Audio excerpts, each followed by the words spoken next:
Welcome everybody to the Resilient Podcast. My name is Neil Tan and I am your host. Today we've got a fantastic guest, Marco, who is the Managing Partner of MAICAPITAL. Welcome, Marco, to the program. Thank you, Neil, for having me finally on the podcast. Always wanted to come and have to speak on this podcast because I think it's a great way to try to, tell the world how Hong Kong is doing on Web3 and different area of fintech. So I think, thanks for having me. Yeah, really appreciate you coming on to the show. I know we've been trying to get this thing going for a long time, but why don't we just kind of kick it off with like a quick introduction about yourself? Sure. I'm Marco Lim. I'm Managing Partner for MAICAPITAL. MAICAPITAL is a asset managers in Hong Kong. What's special about it is not only we are licensed, but we are only few ones that can do 100% virtual assets. So what it means is we can actually trade and run a crypto hedge funds in Hong Kong. It started back in 2019.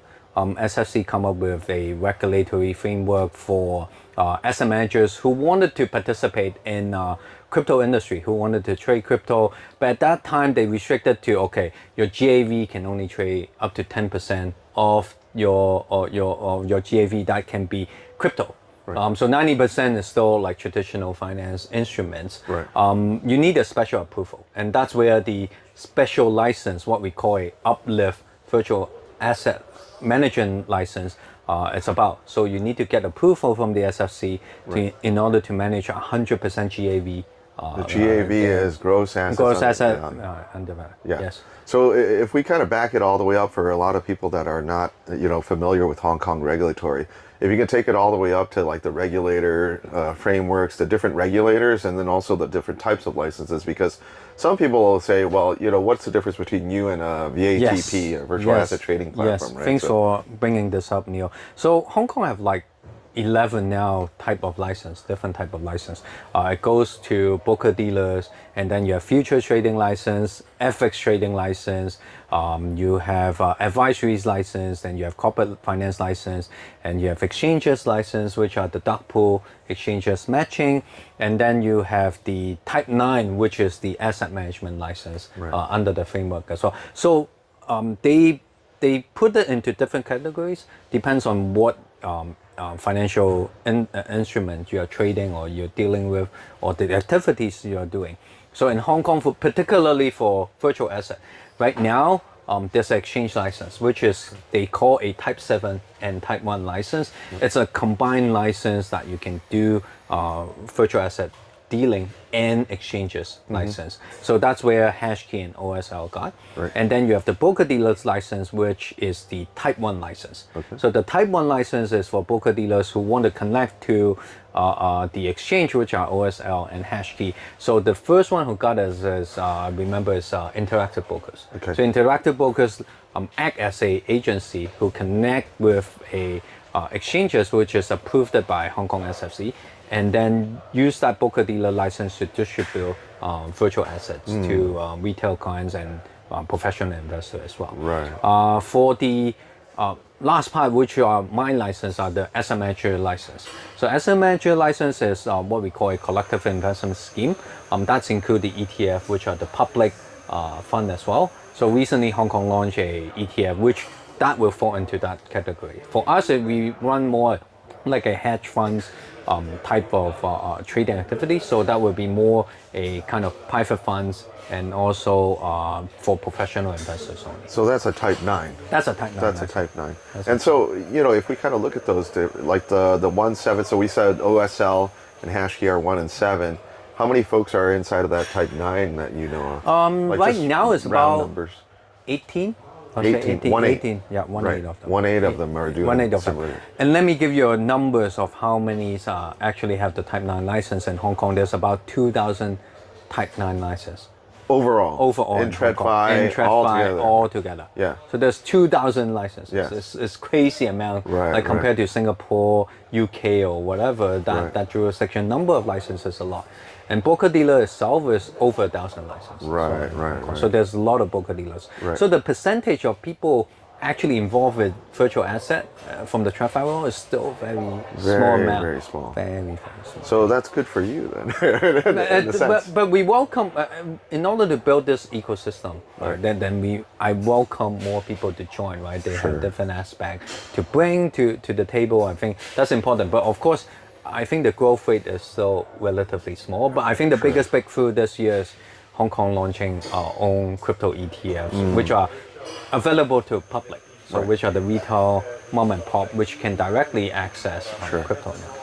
Yeah, I mean, ultimately, I think it's the more the merrier inside of that situation, because we want to grow this ecosystem. We want to have, different parties and stakeholders inside of it, right? So in that sense, it's just, if you said of those, let's say the 18 that you were talking about, how many are there bridging, are pure play crypto like you guys, and like folks that are kind of TradFi that's bridging these two spaces? I think it's still mostly crypto guys who are doing it. There's like not many. Yeah, there's right. not many for the asset manager particularly. Yes. Beside the ETF guy who already have TradFi, most of the guys who apply for the VA uplift under the asset management are actually new guys who are coming into this space. Interesting. They probably have experience like me who worked for traditional finance before, Sure. but it's a brand new license that they have. Right. There's only, I think, 1 to 2 who was really doing TradFi already and Right. applying for the uplift. Right. And can you explain a little bit about the different regulators inside of these different licenses and how they bucket? Yeah, I think in Hong Kong it's a bit more complex because we don't have a super regulator like in Singapore where we have MAS, or in Middle East and Dubai we have FARA. So in Hong Kong we have the SFC, the Security Futures Commissions, which will regulate all the security and futures regulated activities that include trading and securities. So STO, RWA, asset management fall into that. Anything that is securities will fall into that. We have the Hong Kong MA, which regulates all the banks, and stablecoin and monetary fall into the MA as well. So the stablecoin regime, which is upcoming, will be actually in regulations under MA. And then recently we have a new regime probably might come out as the OTC side. So we're still doing consultations on that, but that awkwardly will fall into the custom because of legacy, like on the commodities tradings and the commodity exchange and trading actually fall into custom. So precious metals, diamonds, and also money paper notes that actually fall into customs for cross-border. So all the money surfacing license, which we call MSO, fall into the customs. So that new OTC crypto license are now discussing that will be fall under the customs.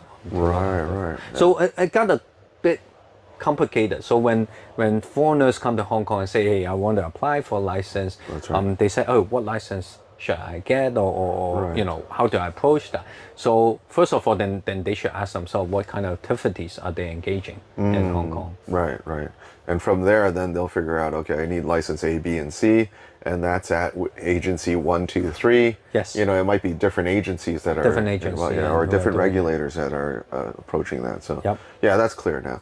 So so now we talk a little bit about like MAICAPITAL. Maybe talk a little bit about what you guys are working on, what sort of product propositions, how the platform works, what sort of clients you guys are working with. Yeah, so the original idea how MAICAPITAL founded was, we see in 2017 there was a ICO bubble, right? Sure. There was a lot of crypto fund, but I think right now in the world, a lot of crypto funds who are run by DGen was not set up properly to take institutional money Right. or connecting to the TradFi world. That's right. We see that in 2017 after the ICO bubble. So we started MAICAPITAL in the visions of trying to connect the traditional finance world to the crypto world, where we will have a regulated framework and proper auditing, proper legal structures to actually manage clients' fund under Hong Kong regulatory. Right. So that's where it started, because we see this we want to bridge the TradFi world and the crypto world. That's the only way that we try to do. So that's where the vision started in 2018. And 2019, we launched our first fund, which are blockchain opportunity funds. That was a active managed funds that we have been trading for 5 years track record now. So throughout that time, we have been trading crypto. We've been through a few bull and bear cycle, FTX, Luna, all those. And in 2020, 2020, we actually launched another fund, which is a Bitcoin tracking and trying to outperform Bitcoin fund. And that fund, what particularly special about it is we actually have done tokenizations on that fund. So we are the first one who goes to SFC and say, I want to tokenize the shares of that particular funds. And actually, we have gone through the process of tokenizations back then. But it's way too early. I mean, now people talk about RWA, STO, but back then, I think we were just ahead too early to talk about STO, RWA, where I think the regulators now pretty much want to embrace this ecosystem. I see. Right. And so, how do people find what are the tickers on these different funds? I mean, like a little bit of a shameless plug. How do people find your? Well, find my fund. So the only way they can find my fund right now is because it's a private fund. We cannot do public marketing on it. I see. Okay. So that's why we don't particularly publicly market. It's very different from the ETF where you can do tram advertising, MTR advertising. We can only solicitate professional investors. That's right. So we can go to them. So most of our clients right now is family office or some institutional who invested in us. So listed companies, some ultra high net worth invested in us. So that's why you haven't seen me doing a lot of solicitations publicly, telling people this is my performance from the fund. That's prohibited by SFC. So I can only do it when somebody asks, and then I can reverse inquiries, and then I can go back to them and say, hey, these are the fund fact sheets, and try to. So I can openly advertise this even in this podcast. Right. So, but if I ask you, how's the performance? Yes, you can do that. So the performance this year is good because Bitcoin is up as well. We use the multi-strategies and to trade and try to use different instruments. So not only we trade spot, we actually a few funds that are approved to trade crypto futures. So I actually use crypto futures and options, and we do a lot of arbitrage on the cash basis. And also we do a lot of option tradings on crypto as well. Yeah. So that have been kicking off, but I think the few years back in 2019, there wasn't that much instruments. So we were struggling trying to find fund admin. We're struggling trying to find counterparty that we can trade. So we actually a first batch of clients with Coinbase in Asia. I see. And we also first batch of clients with Signature Bank, who now no longer exists. But yeah, back then was very difficult to find a bank. Find a legit counterparty who have the full license that SFC are comfortable for us to trade. But of course, right now, fast forwarding is now much easier to access all the. But back then was quite, difficult to access these surfaces. I mean, I think that it's no secret. It doesn't matter if it's Hong Kong or other international jurisdictions, states or others. I mean, it was difficult in general just to get banking services for any type of crypto, blockchain, digital asset type business, right? So. So I think that's still the biggest hurdle in Hong Kong at the moment.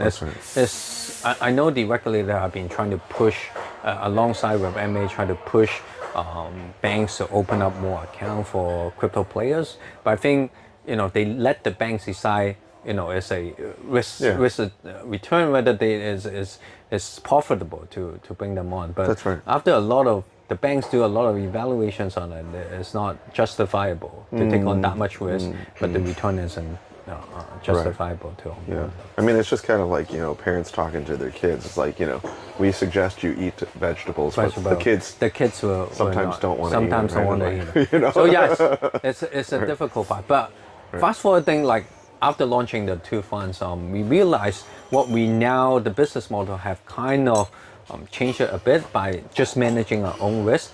We recently have a few partnerships to launch different funds with different parties. Okay. We realized we Right, can actually leverage on the infrastructures and the know-how we already have Right. with the Hong Kong regulator, with the counterparty we already have, with the fund admin as well, the auditor. So it comes with a whole package. So Sure. for people who are very degen or from crypto world, Right. they don't. It's very difficult for them to go through the whole regulatory process. So they can easily come to me and say, "Hey, Marco, I want to partner with you. I have this great strategy, this great trading fund. Yeah. I have the AUM as well. I Right. just want you to help me speak with the regulator, make this legit and able to fundraise in Hong Kong." So now, I think we have pivoted a bit to more just running our own risk to more a fund platform kind of. So more advisory, consulting advisories, type. consulting type, but they can bring their fund to Yes. underneath a platform. Right. So we become kind of a product offering platform. Sure. Overall. But we see a lot of demands like this because with Hong Kong now opening up as the Web3 hub, we see people from all over the world trying to launch a fund. But normally these fund sizes are relatively small. So Okay. comparatively, so that's why if they were to do it themselves, the cost of Right. doing it is a lot. Right. Right. Into the profit of the fund. Sure. So if they just work with us and partner with us and make it easier and much faster on the learning process. Right. And so, I mean, what's the typical range for something like that? What's the sweet spot for those types of funds? Because they're very niche, like quite niche, right? Yes. So you mean the AUM or? Yeah, the AUM is normally we talk to fund size who are above like 10 to 20 Okay. right now. Yep. So hopefully we can enable them, they can fundraise another 20 Sure. to get to a 50 buck. Right. If it's 50 millions kind of hedge funds in crypto is sizable already. Right, I mean, right. you can compare the size to the TradFi guys, Yeah. where the starting point is 200 million, 300 million. That's but right. with 50 millions, I think it's already a very good starting point. For someone How are you? I mean, because I guess one of the key advantages that you're talking about is this, the cost of compliance. Yes. If they're a smaller size one, I mean, they won't be able to shoulder all of that cost, right? Yes. And that's what you guys are. That's trying we to will come in Right. and tell them. So because we already have gone through this painful process a lot of times, so we say, okay, we know the lawyers, we know the auditor, Sure. we know how to deal with fund admin, Yep. and the counterparty as well. Right. To open the bank account is also painful. So Sure. we will, all inclusive with that, we'll sort it all out for you. Right, So right. then the manager only need to focus on trading and try to bring on Build new the book. AUM, build a book, and bring on new clients. And we will help along the way on building new clients as well. So we also have demands from investors Sure. who want to have different strategies. So they do want yeah, to- they do right. want different. So we run our active trading funds, but then there's clients who are existing clients who want, hey, Marco, I wanted VC or I want another strategies market neutral, which I don't run at the moment. Right. So I want all these expertise Yes. to come to us and Right. say, hey, these are the different strategies, different Understand. return that I want. So that's why I going, it's not a pivoting that it just happened naturally. So it just right. happened naturally because we Right. have a lot of demands. So from different strategies. Right. So just the pivot of the business is just happen naturally. Right. Yeah, it's just market opportunity. They have a strategy. You have the platform, and they obviously don't have. They need a little bit more scale to do it themselves. So they need somebody like you, really, at the end of the day. So we become the gatekeeper. So That's right. we do interview a lot of funds, and then there's some guys that we can't host them. It's not fit for Sure. for Hong Kong regulatories. We will say, hey, we can't partner. Right. So one example is the DeFi.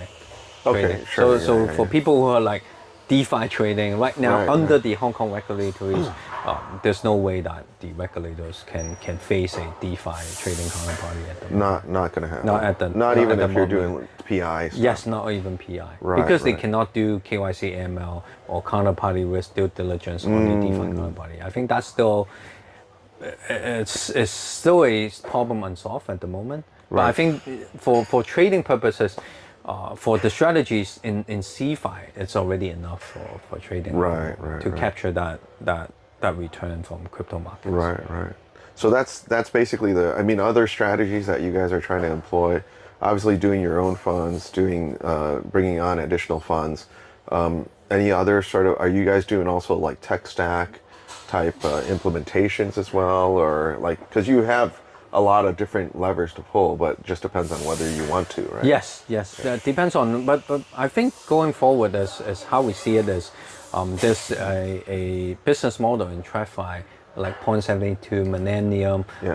and Prime Brokerage as well. Yes, That's yes. where I think going forward, once we have more of these funds, Yes. then the fund of fund or TradFi guys will Yes. come to us and say, hey, you already have done DD on these funds. Yes. They have been running on your platform for 2 years now. Okay, Right. they got into a bigger size. Right. Okay, why don't you help me allocate some of the funds to them? Sure. And you will try to monitor and see how you want to allocate into different strategies. So instead of me running the risk, I can foresee down the road in a few years' time, I become the gatekeeper on, okay, which strategies actually make sense in different market trends. Sure. So just like right now in the market is super bull market in crypto, right? We can say get to 70Ks. It might not make sense to allocate to market neutral because you will be missing out on the market. So so you will be, it will make more sense for investor to actually allocate more overweighted Yes. on the bull market. But we will try to, that's why it will never be just, let it run, let the return run. So you actually have some kind of human elements to it. Right? You need to do a lot of fundamental, understand where the market cycle is. Sure. And difference, just say, it changes because the macro factors also changes from time as well. Understand. Yeah. And so, if we kind of look at that, is to what extent that you're actually, so this is all obviously inside of Web3, all the different crypto assets and all those different things. Is like, are you also leveraging AI inside of this when you're doing like trading, or like, do you see AI playing a role inside of this space? Yes, we do. Right now, the quantitative strategies, we actually have to analyze a lot of on-chain data. Okay. So one of a few strategies that we have under our existing funds, we do a lot of web callings and also on the on-chain data. Right. That there's huge amount of on-chain data, adding on the ETF data, which in crypto that we have to put together and do a lot of analysis on. And I can foresee the futures, like beside having my coin doing it, the coin will actually instruct the AI and try to do it more efficiently. Right. And then it will come out outcome, and we can do back testing with the AI, with the AI capability to do it. So it will be much more efficient. Sure. Instead of hiring 5 coin guy, I only need 1 coin. Yeah. 1 coin guy to do it. We still need some guys to overlook the AI, but then we can flow all these data and then the AI can backtest and run all these analysis. Right. And come up with different strategies. Then we can do a lot of plug and play. On different strategies. Right, and cool. And then so, if we kind of look at this whole space, how did you end up in this space? I mean, how did you get into crypto? How did you get into digital? How did you get into entrepreneurship? I mean, because, maybe you can talk a little bit about your previous part of the career and how you ended up here, right? Yeah, so I started my career in electronic FX trading. Actually, okay. So in the millennium, after millennium. Okay. So I think it's 2008. So I was in electronic trading. Back then, I think people can still remember Reuters. You still type the call, the telegraphic thing, and then you pick up the phone to place order. Right. Now, of course, all the millennial or the DGen guys see as electronic trading, computer, one click of a button, all these guys. But back then, when we were still like very manual. The brokers actually pick up the phone, place your orders. Like let's say you want to buy, 100 million euro. We actually still pick up the phone, and then you use email to confirm. But there's no electronic trading. So I was lucky enough to join one of a few firms who started electronic trading in FX. So now, of course, the system that we use is very similar in crypto, where we trade, buy and sell. The buttons are all there. Back then, the GUI wasn't built, where the graphic design. So because of the advancement of the internet, because of the speed of the internet advancement, and also how software technology evolved, now electronic trading become very Right. become a commodities already. Right, It's a right. must to have. Sure. But back then we were still using, picking up the phone. That's where I started my career by transiting clients who are trading on phones and just emails to electronic trading. So we actually give them a proprietary platform. Right, right. So I started by doing this with Deutsche Bank, building their first. Oh, right. You were at Deutsche. Yeah, I was at Deutsche building a platform called DBFX. It's DBFX. it's a retail platform. Later on acquired it by Gain Capital. Okay. Yeah, so it's also Oh, a big, you mean the proprietary yeah, the proprietary trading was platform actually was sold. to another broker dealers from Deutsche Bank. So it's a retail business that they've done. Right. So they have been trading a lot, but that was a big thing because FX trading was a big thing in 20 years ago. Now, I don't think many people trade FX. All the people, many of them, like the new generations, generation Y, all trade crypto now. But back Right. then, so there was a huge crowd that was trading FX. So I was lucky enough to join that group, build out the technologies, and later on after that, I joined the Credit Suisse, doing the same thing, building the electronic trading desk. So you were and institutional. you were actually building systems. Yes, I was right. helping building system. I was not literally the IT guy, Sure, but I was bridging between these trading desks and the sales guy Right. who are providing pricing. My boss who are still quoting prices on the phone to one of the biggest hedge funds like George Soros. He was Sure, covering sure. Soros Soros back then. fund and all Yeah, so Soros when he's trading FX, he was still picking up UK the call. pound. There was actually a line called Soros. So you pick it up. It was George Soros on the other side. And Literally, literally George Soros picking up the phone. So my Holy boss cow. was doing it. You have all the biggest guys who are trading FX back then. But right now, I don't think anybody pick up the phone and place the order, even you with the bank. Now all you need to do is open HSBC app or whatever app to do your FX trading. One click of a button, That's the right. whole thing is gone. Yeah. But this infrastructures take like 15 years to build. It's not built to be because we need the whole API co-locations. People underestimate like how difficult the internet speed is, and that actually what get me very excited. So later on, after I joined Credit Suisse, then Goldman Sachs, which is before I joined MAICAPITAL and started this entrepreneur, was at Goldman Sachs was still doing the same thing, electronic trading, talking to hedge funds, selling them a proprietary platform, Right. and work with the trading team to manage that risk the flow that we have from hedge fund and all the institutional clients. And then there was one day, my analyst was already doing a lot of crypto stuff. When we talk about like Bitcoin and stuff like that at the back, and then we would, as a senior guy, I was wondering, hey, what those are? One day is one of the boss come in and say, hey, can you take a look at a company called Circle? I remember. So back then, Goldman was actually looking into. They actually invested in the end in Circle, but we were doing some study with Circle because Just from we a invested business. from a business perspective. Right. And then they wanted to build a business case on whether it's feasible to do crypto trading under the trading desk. Right. Back then they didn't go forward. Of course now, fast forwarding, Goldman now is all over digital asset place. But back then in 2018, they were still pretty skeptical because there's no custodians. The risk, the reputational risk relatively was big to these institutional. I think not later until Tesla owned Bitcoin or Michael Sawyer with all these public company that changes the mind of these institutional. But back then was because of that. And I got to understand crypto. At first I was really trying to push away. Hey, nothing is backing this. This Bitcoin is just some coding and why do you need mining? And I was really skeptical about this technologies or the know-how, and I look at all the case on FBI trying to clamp down dark web. That was actually the biggest thing back then. It was the dark web that was using crypto, and also the guy who were doing poker. Recently, I saw Bob Pierce, right, who started this. It was because of gaming that needed crypto and Bitcoin that was transferring, and it got me very interested.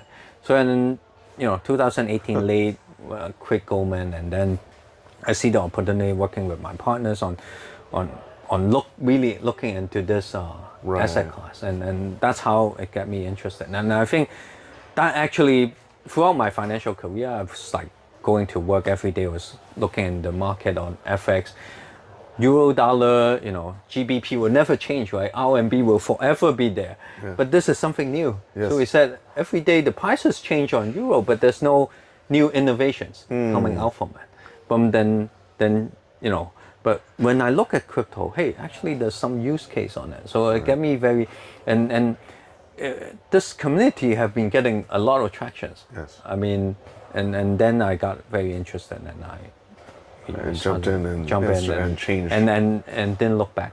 And didn't look back at all. Not at all. It seems like it's a good decision to make to have a head start. 4 years ago. Right. 5 years ago. I mean, it's like, yeah, you're basically like a crypto OG then, right? I'm not as OG. I didn't have enough faith to put all my asset into Bitcoin. Right. Back then when it dropped because when I started was the ICO bubble, so okay.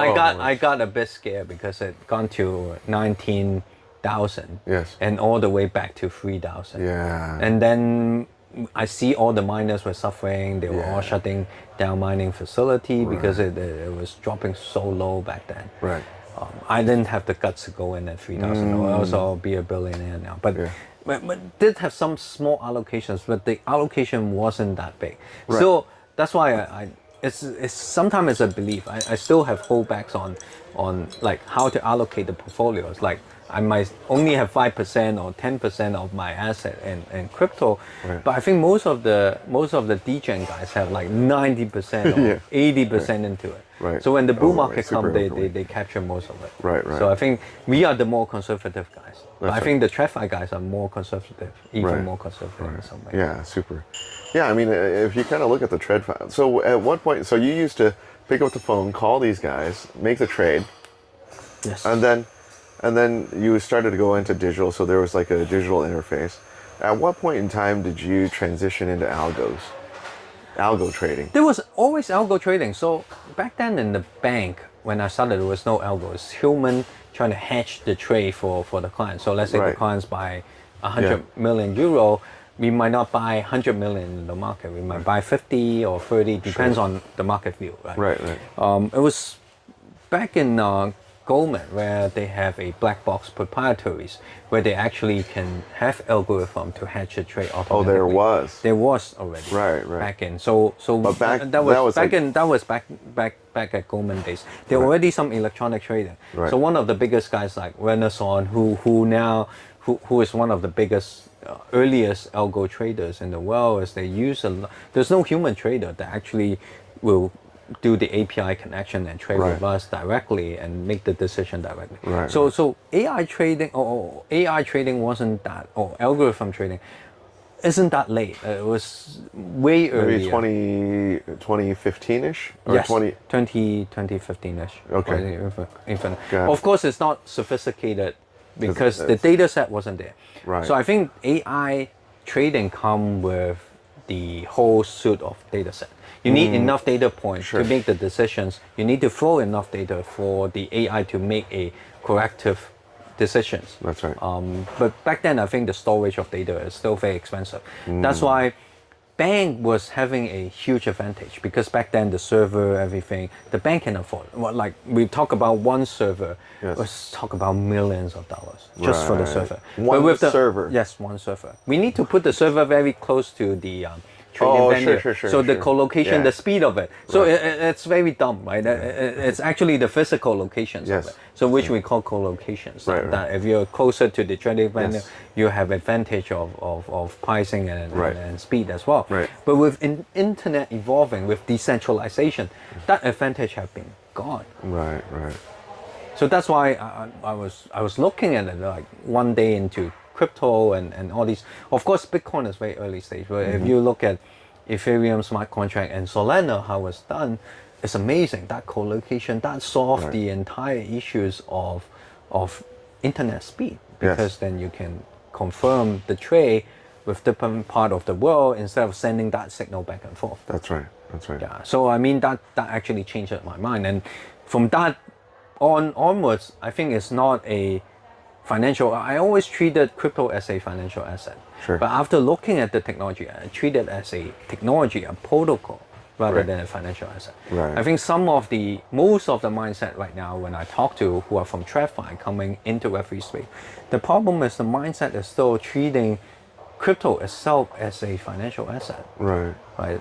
But I don't anymore. I treat it as just a Linux, C++, Python language. It's the same Right, thing right. as this. It's a language itself. Right. But the connections actually are now building on top of this internet. That's right.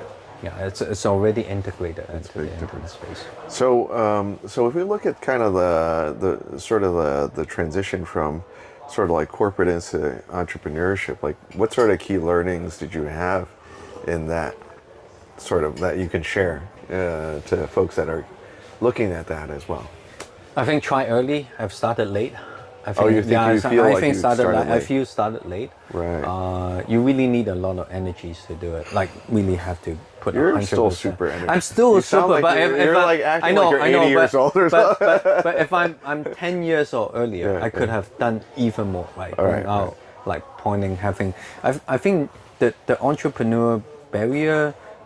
With the internet evolving is lower and lower, lower, lower. So I suggest all the guys to start early because the first one you might not success, right? Sure. You probably fail a few times before you actually got it right. Right. I don't think Elon Musk come out like wow, he done it and then successful. He actually have tried it a few times. Right? A lot of same with internet entrepreneurs as well. Web2.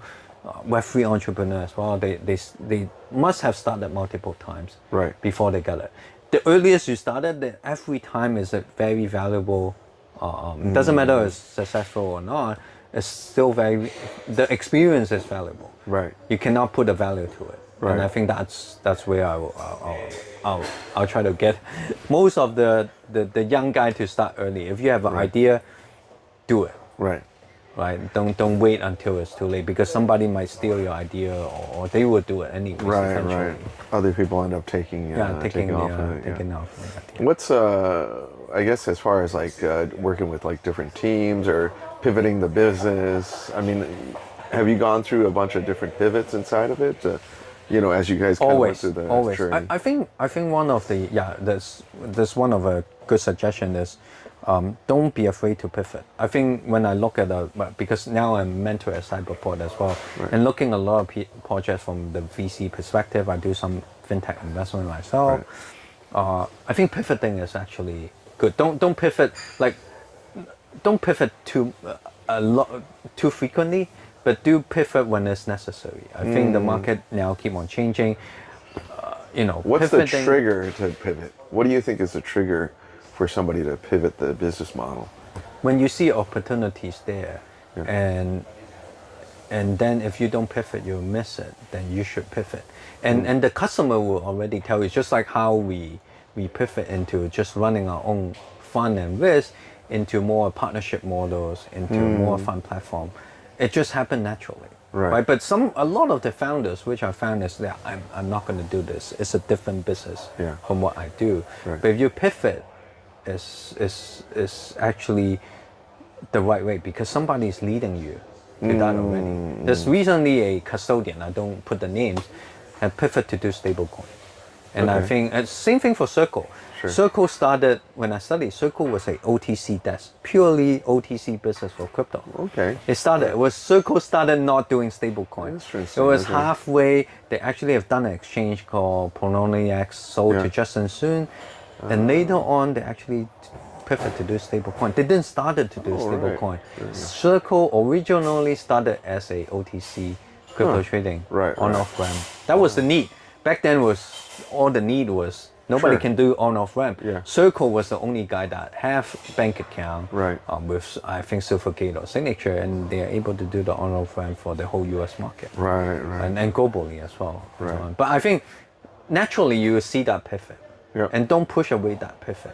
When your partners, your partners or shareholder will lead, will try to lead that way to you, and you'll sense it. If it's a true founder, you'll sense that pivot coming. And recently there's a custodian I don't name names, have not not pivot directly to say I'm not doing custodian, but they pivot to do stablecoin as well Sure, at the same time. But I think that's a natural move. If you only do custodian, that is no longer the juicy business of the whole crypto world. Right. Because with the Fidelity, Franklin Templeton, Nomura, State Street, all these guys coming in, and Coinbase as well, it's very difficult to compete Right. on that custodian space. So you probably need to branch out to do. It's not a pivoting from your original, but you're branching out to a new business. Right, right. And then so, you worked with different teams, different people. How do you manage this kind of growth? How do you make sure that you got the right team? Because that's like That's super actually important. what I'm still learning. I think Okay, today okay. it's I think managing AI, managing the fund, managing everything is still manageable. Right. Managing people is actually the most difficult job. Right. Yeah, if you look at Elon Musk, if you look at Steve Jobs, managing people and managing a business are very different. I think it's a different task. That's why sometimes you need a CEO differently to manage just the people. Keeping the team together is easy because you need to inline the initiative. But trying to make your plan on the executions work, I think that take a different set of skills, Right. which are tougher skills to do. Yeah, you might have the ideas, but to realize the ideas, you need a very good executors. Right. Yeah, which normally the CEO will take on that role. Sure, sure. Understand. And then, what sort of, how do you say it? Not necessarily regret, but what could you, if you could take it back and redo again, what would you do? Do all over? I think be more aggressive on fundraising. Don't mind asking. Really pushing really hard on don't mind taking failure. I still have that. For people from TradFi still have that pride. Yeah, I come from Exco and Yeah. I still like. Right. Yeah, you just have You to. just put don't that- want to ask Yeah, you anybody just don't for want to help. ask right? anybody. Not Yeah. help, but shareholders. Sure. Like when you go out, you still have. Yeah, I come from a TradFi background. Yeah. I think I just have to shrug that. I just have to. That's why the more successful business, most of the founders like they put away all their egos and just have to. I still have some pride into that. Yeah. Like when I speak to investors, Yes. just have to put it. You just have to be a blank paper. Let them throw you the ideas. Yes. And they already give you like you have to listen to them. So that's very important. Right. And if you kind of look at that inside of like the fundraising experience, what do you think are like, let's say 3 or 4 concepts that you learned that could be transferable to other founders or other entrepreneurs? I think when meeting VC, before you even sit in the room, they already have looked at hundreds of thousands of decks of different business idea. Right. I think because they're human, they already know what they want. Right. So listen to what they want and pivot. If you want their check, pivot to what they want. And that's, I've been failing to do that. I always tell them, this is what, I think this is what, you try to like, this is why you try to sell a pen, right? And then you have to create the demand that Wolf of Wall Street was talking about. I think the difficulty is really, I still have that, that was going back to that pride, right? You still think, oh, this is a great idea. Why don't you take that great idea? Yeah, right. But on the other hand of the table, that guy already listened to dozens of ideas. My idea probably have somewhere in the mind, but he already, after doing all the consolidations, he probably have a business model that he wanted. So that's why you listen to him, go home and pivot that, and then give him back the deck. And then I think he will be able to give you the check. Right. Because there's some barrier that he need to, maybe he could not tell you, but the IC require, these are the things that you needed. These are the things we are looking to invest. If you can do it, then we'll give you the check. Right. Yeah, I mean, I think that's why some of the VCs end up doing venture building, right? Because they have like, I've heard about 10, 20, 30, 100 different stories on the same thing. but I think that the opportunity is X, Y, and Z, Yeah. and I just go make it myself, Myself, yes, X, Y, and I Z. hire the right, The hire right, the and right then time. execute. Yeah, Right. but I think the world have changed a bit. Before, VCP are very passive. They give you the check and then they let you do it, just like Sequoia, Yes, they give you a check. right. But right now, I think you have to be more proactive. Even as VC, you actually have to help using your resources, be more hands-on. A lot of the guys actually, as venture partners, sit in the team or sit Yes. on the board to get more involved onto the day-to-day business. That's so I right. think back then people don't do that, right? I give you the check, 3 years down the road after my fund are closing, yeah. you give me back the money, Right, right? right. But now, rather than just say financial investments, Right. it's more the partnerships models Right, right. that work together. Yeah, because every time I hear, well, I mean, there's a difference between, let's say, write you a check and then disappear for a few years, and then all the way over on this side, which is like, very hands-on, day to day, almost, They right? almost. But I So think somewhere that- in the middle, right? Somewhere in the middle. Right, I think they need a lot of help on especially if the entrepreneur is a first-time entrepreneur. Yes. They need a lot of help on Right, guiding. right. If they're new to the field, normally we do a lot of connecting with our resources. We're trying to pool all the resources for that project as well, right. to make it easier. Right. Cool. So, kind of switching gears, talking about the future. Where do you see this whole digital asset space going? I mean, where do you see Hong Kong going? Are we really going to be able to get to the point where we are one of the top virtual asset hubs in the world? We actually have all the tools to become that hub. We just need to put it all together. I think, doing that pathway, someone have dropped the ball or we haven't done it really well, but we have all the resources we need in Hong Kong to build that Right. Web3 hub. But how I see it is, I think people have been over focusing on the retail market, Sure. where Hong Kong have been always the big market for institutional B2B market. I think Hong Kong have done well in the B2B market, and I think that's where most of the exchange have been still focusing on retail, trying to target retail, put on billboard and trying. But I think building institutional business first is actually the key of connecting the pie. Right. And I think with the ETF launch, we see a lot of B2B business Right. coming back into Hong Kong. But the exchange, like some of the big exchange, have been very focused in retail market, which Right. I think if you can solicitate China at this moment, then there's no retail market that Sure. we can talk about. Right. But Hong Kong have been always with high net worth family offices, many family offices across Asia. Most of them are in Hong Kong, and then you have a lot of institutional who are trying to pivot from TradFi to Web3 as well. That's right. So if we can get them in, even a 1%, 2% allocation, I think the market will come back. Will come back. Right, So I think trying to work on the institutional business, and we already have now pretty much most of the regulatory framework covered. We have stablecoin, we have the VATP, asset management, broker dealers, and then OTC as well. So that kind of complete the pictures. Sure. And how now to make that license work is Right. is later on. But I think we'll get there. We'll Right, get right. there. We'll get there. Hong Kong still have a huge edge. I think we're not lack of financial market talents. We have a lot of talents.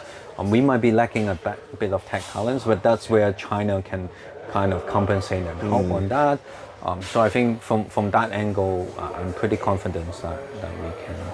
What about what does the roadmap look like for Hong Kong? I mean, where do we go from here? We've got the VATP, like you said. I mean, all those different things. Do we do a lot more? Let's say 2.0 2.0 ETFs. Like, do we do Sol? Do we do what other tokens are going to go inside of that? I think what we have to do in Hong Kong is building some of the business use case infrastructures for let's say layer 1, layer 2, right? Yes. If there's real adaptations, so stablecoin is one of the adaptations. If we can make that payment work using that real infrastructures, because we only look at from a financial market standpoint. Okay, let's trade these crypto, let's do ETF on these. That's right, But these that's are all financial aspects. Yes, We right. shouldn't be missing the real tech part, which Right. I always see cryptography as it is a tech part of it. Sure. Right. So we should make use of that. I think the government is already working on it, trying to upgrade the technologies from using Web 2.0 to 3.0 Right. within the government itself, Right. and then try to upgrade everybody from 2.0, the private sector to 2.0, 3.0, the real adaptations. Then the financial market will come. Sure. I mean, right now, let's take Hong Kong EX for example, right? Right, Their settlement system are still Web 2.0, Yes. it's digital, Right. but it's not Web 3. Maybe Right. that transition will come, and then once they take the lead, then I think the rest of the financial guys, Sure. that's real adaptations because we're using the infrastructure itself. But right now, all we talk about is as a financial market aspect. The ETF is all for speculators. That's right. But we haven't really spent a lot of time on that infrastructure side. Right. That goes hand in hand. Yeah. So I mean, I think. Do you think that we'll start seeing more offerings inside of, like, let's say, earn product, or you talk about DeFi, you talk about leverage, do you see that kind of also developing as well? I think the difficulty is with the regulators being straight here. Right. It's the DeFi stuff. It's tough. tougher to get the transparency in and- Hong Kong, right? yeah. To do it, but I think we only look at one part. I mean, crypto is so huge, right? We have GameFi, we have Learn to Earn, we have RWA now, we have DePIN. Right. There's so many stuff to do. We don't have to pick the one that regulator might not approve. Sure. We can do it later on. We can do RWA first, Right. or maybe we can do DePIN, decentralized, real decentralized storage, real decentralized computing power, or whatever, mining grid or anything. We can do that, right? Right. So we can pick the area that we do not go direct conflicts with the regulators, Sure. and we try to build those. Right. GameFi, I think it's out of their scope anyways. We can try to build Learn to Earn, Play to Earn, and we can try to do that Right. in Hong Kong, Right. and from that area we can try to grow. Where do you see things like RWAs going? Where do you see, like, STOs going? Like, are you?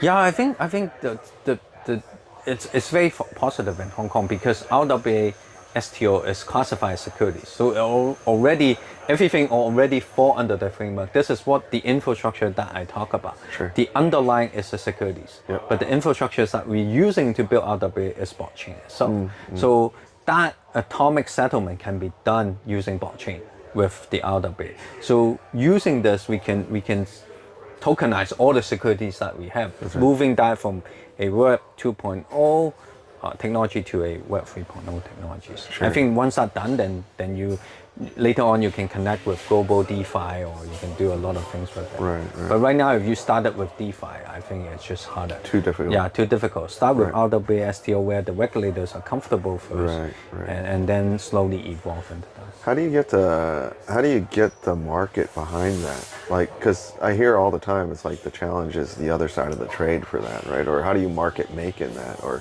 how do you solve the liquidity issue there? Yeah, I think the market making have to be from not crypto market maker, but TradFi market makers. But these are traditional finance assets. These are not like crypto assets. So the underlying itself, the technology we use is blockchain, but then the underlying is actually securities, right? The real sure. asset securities. So Right. we need the TradFi market makers to actually market make I for see. that. We're finding the wrong guy to market make. That's why, a lot of the STO project, we say, hey, let's go find Winter Mill or some guy trying to market make them. They won't be doing it because their mandate are not to do real asset Right. market making. Yeah. But they are willing to do crypto market making. Right. But we should find market makers who are already in TradFi to market make those. Right. Very interesting. Different stuff. So, yeah, Marco, it's been great. I mean, I think we could talk forever here, right? Yeah. It could be forever. But it's been great having you on the show. No, I mean, thank you. congratulations on getting all these different sort of like different businesses up and running and different products and propositions up and running. Continued success. Keep us posted as you guys develop. And I know you're also looking out, internationally and all these other places, Yes. right, into Middle Yes, East and so yeah, forth. So. we want to connect Hong Kong. I think the biggest power of crypto is able to connect with different part of the world. That's right. Much more easier. That's right. We speak the same language, same protocol. Right. On ETH or smart contract, and that makes it easier to communicate. Yeah. So thank you so much. No, thank you. And we'll be in touch. Thank you so much. Thank you. Okay. Thank you. Appreciate it.